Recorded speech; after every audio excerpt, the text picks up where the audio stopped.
Hello प्यारे बच्चों। स्वागत है आप सभी का एक बार फिर से आपके अपने यूट्यूब चैनल फिजिक्स क्लासेस में। बच्चों, जैसे कि आपको पता है कि हमने बहुविकल्पीय प्रश्नों की एक सीरीज स्टार्ट की हुई है। उसमें मैंने आपको केमिस्ट्री के सारे क्वेश्चन, सारे चैप्टर करा दिए हैं जो जो इम्पोर्टेंट थे। चारों चैप्टर की वीडियो का लिंक आपको इस वीडियो के डिस्क्रिप्शन बॉक्स में मिल जाएगा, तो आप वहाँ से अपनी केमिस्ट्री को पूरा कर सकते हैं।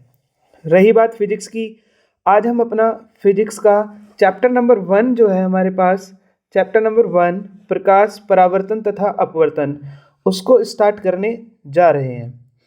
इस चैप्टर को स्टार्ट करने से पहले आपको केमिस्ट्री के चारों चैप्टर को कंप्लीट कर लेना चाहिए, ठीक है। तो आपको मैं सजेस्ट करूँगा कि आप वो चारों चैप्टर को देख लीजिए। हर एक चैप्टर के 15, 20, 30 के आसपास ऑब्जेक्टिव क्वेश्चन है जो आपकी बोर्ड परीक्षा से संबंधित बहुत ही इम्पोर्टेंट है, क्योंकि आपको पता है कि बोर्ड परीक्षा में बहुविकल्पीय प्रश्नों का वेटेज 20 है। कितना है? 20। तो इम्पोर्टेंट क्वेश्चन है, आपको देखना है। तो आज हम प्रकाश चैप्टर के बहुत ही ज़्यादा इम्पोर्टेंट, बहुत ही शानदार 20 क्वेश्चन को सोल्व करने जा रहे हैं। तो सब इससे पहले जुड़ जाइए आप सभी हमारे साथ, ठीक है। तो स्टार्ट करते हैं हमारा चैप्टर नंबर 9, प्रकाश, परावर्तन तथा अपवर्तन, ठीक है। स्टार्ट करते हैं पहले क्वेश्चन से। आज के हमारा पहला क्वेश्चन है, एक अवतल लेंस की क्षमता +2 डायोप्टर है। लेंस की क्षमता कितनी है? +2 डायोप्टर। कितनी है? +2 डायोप्टर। इसकी फोकस दूरी क्या होगी बतानी है आपको, बताइए। तो जो लेंस की क्षमता होती है उसका फॉर्मूला होता है P = 100/F। P = 100/F। F किस में आता है? यहाँ सेंटीमीटर में। तो F की वैल्यू आ जाएगी 100/P। कितनी आएगी? 100/P। रखते हैं वैल्यू। F = 100/P। P कितना दिया है आपके पास? 2 डायोप्टर। तो कितना आ जाएगा? F = 50 centimetre. क्या आएगा? F = 50 centimetre. अब प्लस होगा या माइनस होगा ये हमें देखना है। देखिए लेंस कौन सा है? अवतल। अवतल लेंस के लिए जो फोकस दूरी होती है, अवतल लेंस किस तरह से बनता है? ऐसे, ठीक है। तो अवतल लेंस के लिए फोकस दूरी नेगेटिव होती है, तो उसकी क्षमता भी कैसी होगी? नेगेटिव। कैसी होगी? नेगेटिव। तो क्या होगा यहाँ पर? F कितना होगा? -50। तो आंसर क्या होगा? F = -50 centimetre. तो option number B is the correct answer. चलिए नेक्स्ट क्वेश्चन की ओर। क्वेश्चन नंबर 2, निम्न में से प्रकाश का गुण नहीं है। आपको बताना है इनमें से प्रकाश का कौन सा गुण नहीं है। नंबर 1, प्रकाश सीधी रेखा में चलता है। बिल्कुल, प्रकाश सीधी रेखा में चलता है। चौथा देखिए, प्रकाश एक प्रकार की ऊर्जा है। जी सर, प्रकाश एक प्रकार की ऊर्जा है। सी देखिए, इसके द्वारा वस्तु दिखाई देती है। बिल्कुल सर, इसके द्वारा कोई भी वस्तु दिखाई देती है। और बी देखिए, निर्वात में इसकी चाल 332 मीटर पर सेकंड होती है। यहाँ पर आपको ध्यान देने वाली बात है कि यहाँ पूछा है नहीं। क्या पूछा है? नहीं। तो निर्वात में प्रकाश की चाल 332 मीटर प्रति सेकंड नहीं होती, तो फिर किसकी होती है ये चाल? ये होती है ध्वनि की। किसकी होती है? ध्वनि की। 0 डिग्री सेल्सियस पर ध्वनि की वायु में 0 डिग्री सेल्सियस पर चाल कितनी होती है? 332 मीटर पर सेकंड। तो फिर सर प्रकाश की कितनी होती है? तो प्रकाश की कितनी होती है? 3 × 10⁸ मीटर प्रति सेकंड। नया क्वेश्चन है बिल्कुल, ठीक है। तो प्रकाश की चाल कितनी होती है? 3 × 10⁸ मीटर पर सेकंड। तो सही ऑप्शन इसका क्या होगा? ऑप्शन नंबर बी, निर्वात में इसकी चाल 332 मीटर पर सेकंड होती है। चलिए नेक्स्ट क्वेश्चन की ओर। क्वेश्चन नंबर 3, वक्रता त्रिज्या का मात्रक होता है। बताना है कि वक्रता त्रिज्या का क्या मात्रक होता है। देखिए, वक्रता त्रिज्या का मात्रक मीटर होता है, सेंटीमीटर होता है, मिलीमीटर भी होता है। तो इसका सही आंसर होगा सभी। सभी के सभी किसके मात्रक हैं? ये वक्रता त्रिज्या के। चलिए नेक्स्ट क्वेश्चन। तो बच्चों, आपकी परीक्षा के लिए 1 महीने से भी कम का समय बचा है। सभी जी जान से बिल्कुल जुट जाइए, क्योंकि ये मौका आपको बार बार नहीं मिलेगा। चलिए, 20 सेंटीमीटर फोकस दूरी वाले उत्तल, ये लिखा है उत्तल, क्या लिखा है? उत्तल दर्पण के सामने 20 सेंटीमीटर की दूरी पर स्थित वस्तु का प्रतिबिंब बनता है। बताना है आपको। देखिए, दर्पण के लिए फॉर्मूला होता है 1/f इक्वल्स टू 1/v, आगे प्लस 1/u। ठीक है, 1/f equals to 1/v plus 1/u। अब यहाँ पर बात की है उसने, सबसे पहले हम लिखेंगे कौन सा दर्पण की बात की है? उत्तल, उत्तल दर्पण। ठीक है, किसकी बात की है? उत्तल दर्पण। इस तरह से उत्तल दर्पण होता है आपका, ये प्रति वस्तु यहाँ रखी होती है। ठीक है, ये आपका कौन सा दर्पण है? उत्तल। कौन सा दर्पण है? उत्तल। देखिए, उत्तल दर्पण में क्या होगा, आपके पास क्या दिया है? 20 सेंटीमीटर फोकस दूरी। एफ कितना दिया है उत्तल दर्पण का? 20 सेंटीमीटर। क्या दिया है? 20 सेंटीमीटर के सामने 20 सेंटीमीटर की दूरी पर ही वस्तु है, तो u बराबर कितना है? ये भी 20 सेंटीमीटर। अब कौन प्लस कौन माइनस, बता सकते हैं कोई? तो जो उत्तल दर्पण होते हैं आपके पास, कौन होते हैं?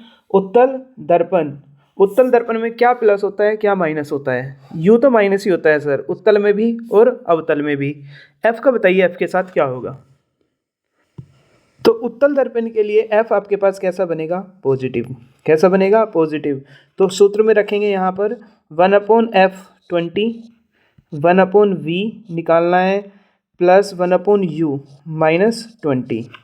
तो ये बनेगा आपके पास 1/20, ये प्लस माइनस माइनस हो जाएगा, इधर लाएंगे प्लस हो जाएगा, 1/20 इक्वल्स टू 1/v। तो 1/v की वैल्यू आ जाएगी कितनी? 1/20 प्लस 1/20 कितना हो गया? 2/20। तो v की वैल्यू आएगी 20/2 का मतलब कितना? v बराबर 10 सेंटीमीटर। प्लस का आया है तो दर्पण के पीछे बनेगा, तो इसका सही आंसर होगा 10 सेंटीमीटर दूरी पर दर्पण के पीछे। क्या होगा? 10 सेंटीमीटर दूरी पर किसके पीछे? दर्पण के पीछे। तो option number A is the correct answer. चलिए नेक्स्ट क्वेश्चन की ओर। किसी दर्पण से आप चाहे कितनी ही दूरी पर खड़े हो, आपका प्रतिबिंब सदैव सीधा प्रतीत होता है। तो आपको दर्पण बताना है कौन सा है। ठीक है, बताइए। देखिए, क्या होगा? ये गुण होता है किसके अंदर? समतल दर्पण के अंदर। किसके? समतल। क्या उत्तल में भी होता है? हाँ, होता है, उत्तल दर्पण में भी। तो समतल और उत्तल दर्पण के अंदर ये गुण होता है कि आप उससे कितनी भी दूरी पर खड़े हो जाएं, उस आपका प्रतिबिंब हमेशा कैसा दिखेगा? सीधा। कैसा दिखेगा? सीधा। अगर आपको लगता है कैसे, तो आप डेली अपना दर्पण में, घर पर जो दर्पण लगा होता है उसमें अपना फेस देखते हैं, वो आपके पास कौन सा दर्पण होता है? समतल। कौन सा होता है? समतल। ठीक है, चलिए नेक्स्ट क्वेश्चन की ओर। क्वेश्चन नंबर 6, समतल दर्पण की फोकस दूरी होती है, मोस्ट इंपोर्टेंट क्वेश्चन है, समतल दर्पण की फोकस दूरी कितनी होती है? देखिए, एक दर्पण हमारे दो प्रकार के होते हैं। कितने प्रकार के? दो। एक क्या? गोलीय और एक समतल दर्पण। गोलीय और समतल, प्लेन मिरर और स्फेरिकल मिरर। गोलीय दर्पण दो प्रकार के होते हैं, उत्तल और कौन सा? अवतल। कौन सा होता है? अवतल। तो जो आपके पास समतल दर्पण है, इसमें आपको क्या याद रखना है? सबसे पहले इसमें जो प्रतिबिंब बनता है वो कैसा बनता है? सीधा। आपको अपना फेस कैसा दिखाई देगा शीशे में? सीधा। वो जो प्रतिबिंब बनता है वो आभासी होता है। कैसा होता है? आभासी। और पर्दे के पीछे बनता है, या शीशे के मिरर के पीछे, पर्दे के पीछे। और वस्तु के क्या बनता है? बराबर। कैसा बनता है? बराबर। ठीक है, तो आप इस समतल दर्पण की फोकस दूरी कितनी होती है? अनंत। कितनी होती है समतल दर्पण की फोकस दूरी? अनंत। चलिए नेक्स्ट क्वेश्चन। समतल दर्पण द्वारा निर्मित प्रतिबिंब का आवर्धन होता है। देखिए, आवर्धन का फॉर्मूला होता है क्या? रेखीय आवर्धन। प्रतिबिंब की लंबाई, प्रतिबिंब की लंबाई जिसको लिखते हैं आई से, इमेज, बटे वस्तु की लंबाई के अनुपात को हम क्या बोलते हैं? आई ओ। आई बटे ओ के अनुपात को हम बोलते हैं एम। क्या बोलते हैं? एम। अगर प्रतिबिंब ज़्यादा ऊंचाई का बन रहा है वस्तु की ऊंचाई से, तो m का मान 1 से बड़ा होगा। अगर प्रतिबिंब छोटा बन रहा है वस्तु की ऊंचाई से, ये O है, 0 नहीं है, क्या है ये? O। ठीक है, नोट 0, ये 0 नहीं है। तो m का मान 1 से क्या होगा? छोटा। और I बन रहा है वस्तु की ऊंचाई के बराबर, तो m का मान कितना होगा? 1। कितना होगा? 1। ये आपको रिलेशन याद रखना है, ये पूछा जाता है आपसे। ठीक है, तो समतल दर्पण पूछा है। कौन सा दर्पण? समतल। समतल दर्पण में आई किसके बराबर होता है? समतल दर्पण के अंदर जो प्रतिबिंब बनता है, क्या बनता है? प्रतिबिंब। जो प्रतिबिंब बनता है वो प्रतिबिंब की लंबाई या ऊंचाई किसके बराबर होती है? वस्तु की लंबाई के।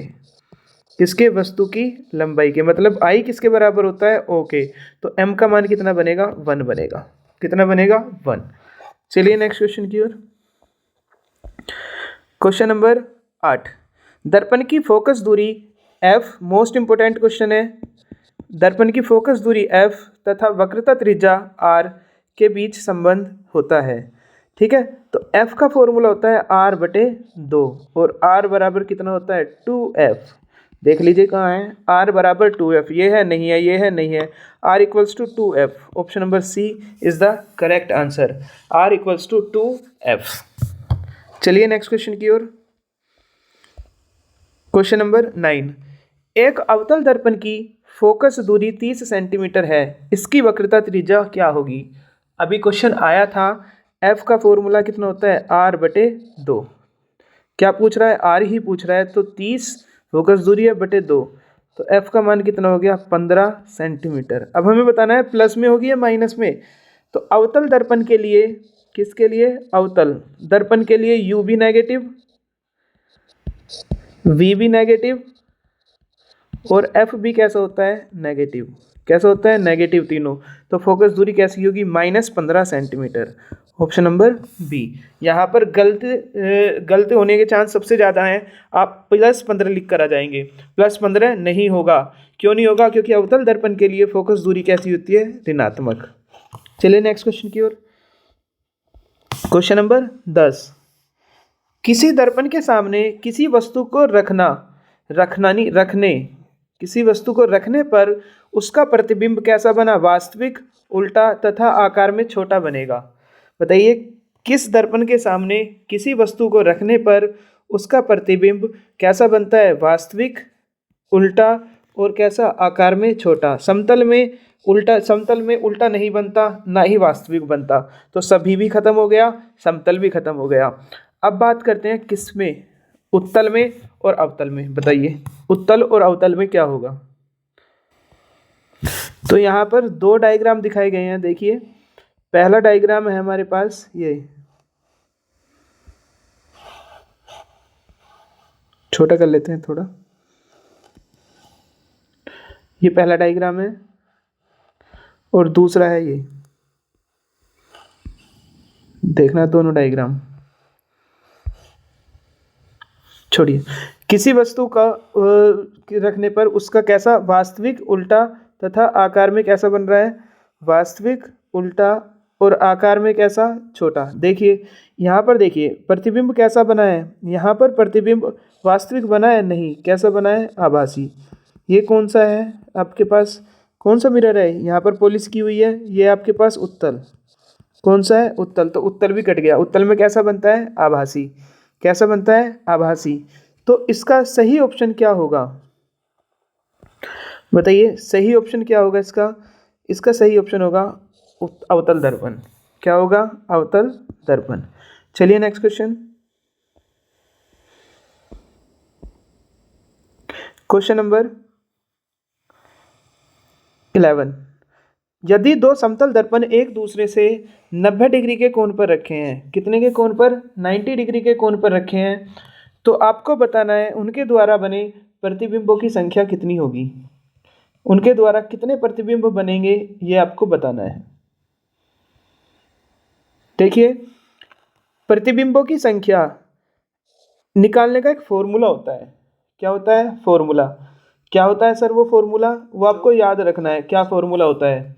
देखिए, प्रतिबिंब की संख्या निकालने का फॉर्मूला होता है 360 अपॉन थीटा। 360 upon theta -1। किसका फॉर्मूला है ये? प्रतिबिंबों की संख्या निकालने का। थीटा वो एंगल है जिस एंगल पर दो मिरर को रखा गया है। यहाँ पर डायग्राम में दिखाया गया है। देखिए यहाँ पर क्या होगा, किसने के कोण पर रखा है? 90 के, तो 90 लिख देंगे -1।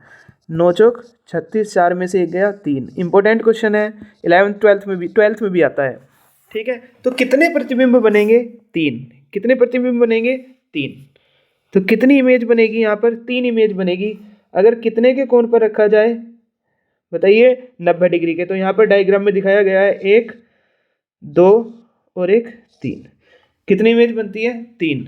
अगर कितने के कोण पर रखा जाए? 90 डिग्री के पर।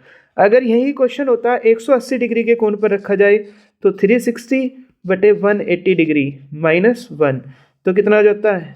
2 में से 1 गया 1। अगर यही होता 60 डिग्री, क्या होता है? 60 डिग्री, तो 360/60 -1, तो क्या बनेगा? 6 छंग 36, 6 में से 1 गया 5। कितने प्रतिबिंब बनेंगे? 5। तो ये क्वेश्चन आपको याद रखना है, ये वाला फॉर्मूला n = 360/θ -1। n = 360/θ -1 आपको क्या करना है? याद रखना है। ठीक है, चलिए नेक्स्ट क्वेश्चन की ओर। Question number 12। उत्तल दर्पण की फोकस दूरी वक्रता त्रिज्या, फोकस दूरी को किससे लिखते हैं? f से। वक्रता त्रिज्या को किससे लिखते हैं? r से। और वस्तु की दूरी को किससे लिखते हैं? u से। f u r में के उपयुक्त चिन्ह है। देखिए उत्तल दर्पण बनता कैसे है, इधर देखिए, ये बनता है उत्तल दर्पण। क्या है ये आपका? उत्तल दर्पण। आप देखोगे इसका जो गोला बना हुआ है इस डायरेक्शन से बना हुआ है, इस डायरेक्शन से, तो इसकी त्रिज्या भी इधर आएगी। प्रकाश इधर से आता है, तो प्रकाश के आने की दिशा में क्या लेते हैं आप? इधर वाली चीज़ें कैसे लेते हैं? पॉजिटिव। और इधर वाली कैसे लेते हैं? नेगेटिव। तो यू तो सभी का नेगेटिव होगा, तीसरे वाला तो सभी का नेगेटिव होगा। यू तो उत्तल में भी और अवतल में भी कैसा होगा? नेगेटिव। तो देख लेते हैं कौन सा ऑप्शन कटेगा। ये ऑप्शन कट गया क्योंकि इसमें यू पॉजिटिव है। ये ऑप्शन भी कट गया, इसमें यू कैसा है? पॉजिटिव है। तो अब हमारे पास दो ऑप्शन बचते हैं, -a और सी। तो यू कैसा होगा? माइनस। अब हमने देखा आर, आर देखिए कैसा होगा? आर कैसा होगा? पॉजिटिव होगा। किसके लिए? उत्तल दर्पण के लिए। तो आर कैसा? बीच वाला है आर, तो आर देखिए पॉजिटिव, बीच में पॉजिटिव, इसमें भी बीच में पॉजिटिव है, इसमें भी है, तो यहाँ से नहीं पता चलेगा। अब देखते हैं एफ। तो अवतल दर्पण के लिए एफ कैसा होता है? पॉजिटिव। और उत्तल दर्पण के लिए एफ कैसा होगा? नेगेटिव। उल्टा हो गया शायद, देखिए उत्तल दर्पण के लिए एफ कैसा होता है? पॉजिटिव। कैसा होता है? पॉजिटिव।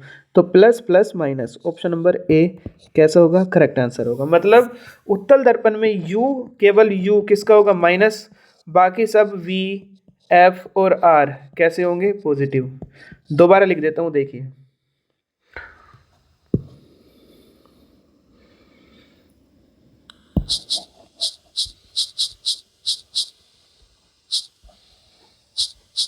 ये आपको रिमेंबर रखना है। क्या रिमेंबर रखना है? देखिए इंपॉर्टेंट क्वेश्चन है इसलिए बता रहा हूँ। ठीक है, क्या रिमेंबर रखना है आपको कि अगर बात है उत्तल दर्पण की, किसकी? उत्तल दर्पण या उत्तल लेंस, कुछ भी ले लीजिए। ठीक है, किसकी बात है? उत्तल दर्पण की। तो यू कैसा होगा? नेगेटिव। वी कैसा होगा? पॉजिटिव। एफ कैसा होगा? पॉजिटिव। और आर कैसा होगा? पॉजिटिव। यानी कि सभी के सभी कैसे होंगे? पॉजिटिव। अगर अवतल दर्पण की बात करते हैं, लेंस में भी सेम कॉन्सेप्ट होगा। अवतल दर्पण की बात करते हैं तो यू कैसा होगा? नेगेटिव। वी भी कैसा होगा? नेगेटिव। एफ भी कैसा होगा? नेगेटिव। और आर भी कैसा होगा? नेगेटिव। यानी कि अवतल दर्पण में सभी चीज़ें नेगेटिव और उत्तल दर्पण में सभी चीज़ें पॉजिटिव, सिवाय किसके? यू के। चलिए नेक्स्ट क्वेश्चन।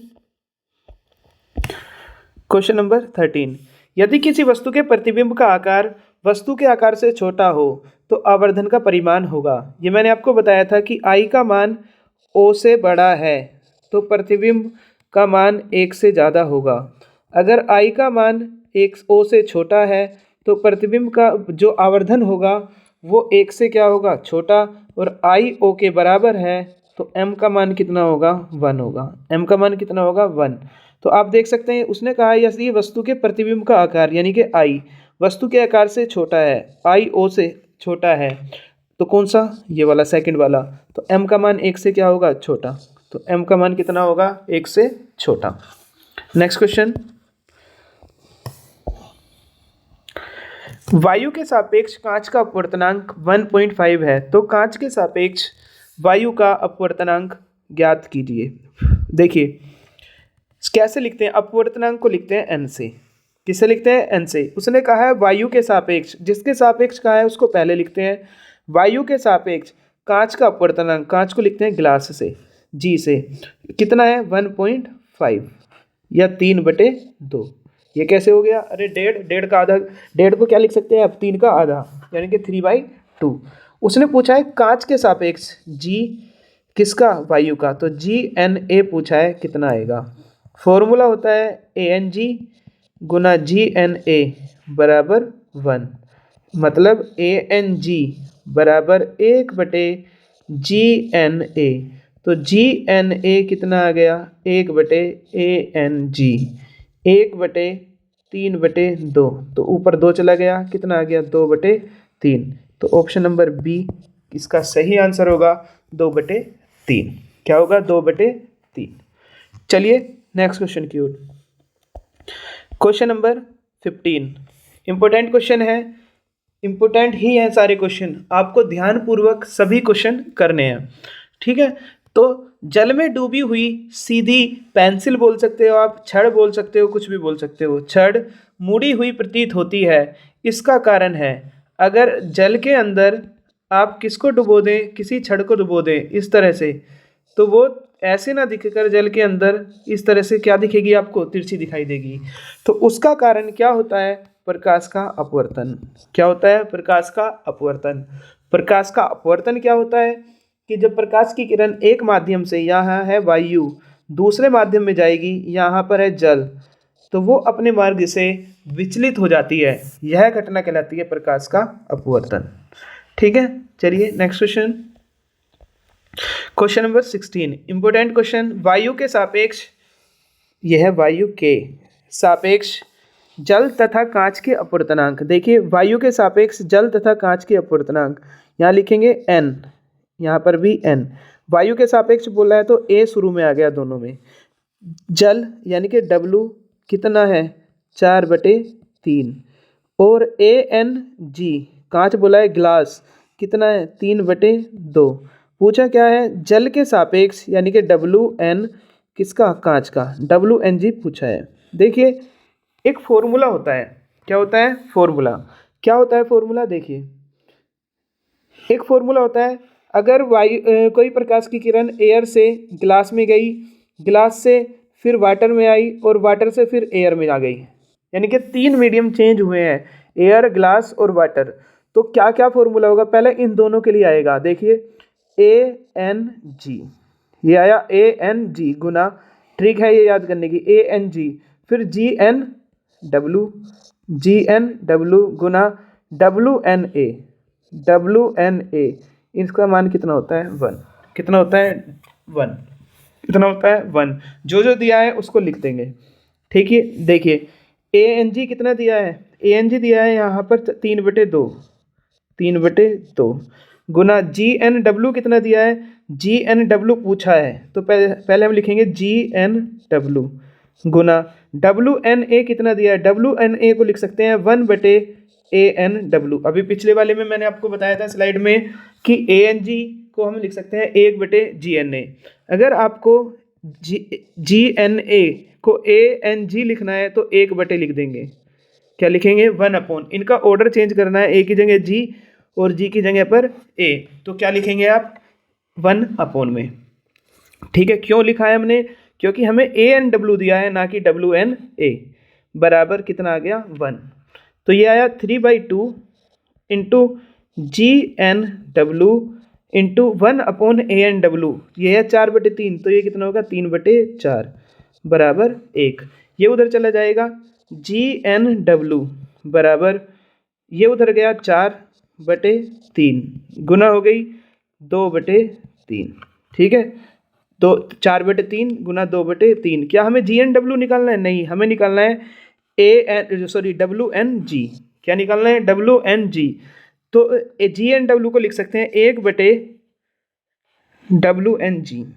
WNG बराबर कितना लिखेंगे हम यहाँ पर? 4/3 गुना 2/3। 4/3 गुना 2/3। ठीक है, तो WNG कितना आएगा हमारे पास? 3/4 गुना 3/2। 3/4 गुना 3/2। 3/4 गुना 3/2। तो देखिए कौन सा ऑप्शन है?